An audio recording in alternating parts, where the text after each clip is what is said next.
Он был воспитан в духе патриотизма и твердой решимости служить в рядах российской армии. По словам мамы Ярослава Жанны Грековой, в 2017 году он заключил договор на контрактную службу и год назад отправился в зону спецоперации в составе 14-й отдельной бригады спецназа в качестве разведчика. Его жизнь, она была не случайна. Он был военным по своему признанию, по своему убеждению. Сначала, с февраля спецоперации, он служил, исполнял свой долг и погиб 23 августа. Практически полгода он был в зоне боевых действий.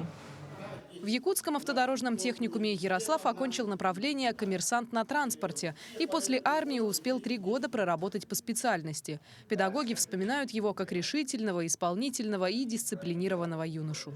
Все, что, значит, учителя, преподаватели делали для этой группы, он пытался сделать так, чтобы самый первый показать то, что нужно было сделать.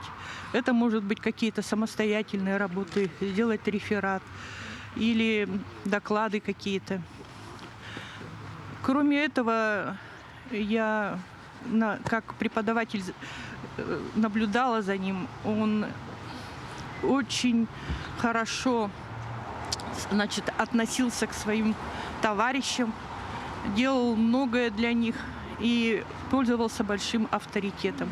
Молодой человек погиб в конце августа 2022 года и посмертно награжден Орденом Мужества. Его пример долго перед Родиной останется в памяти многих на долгие годы.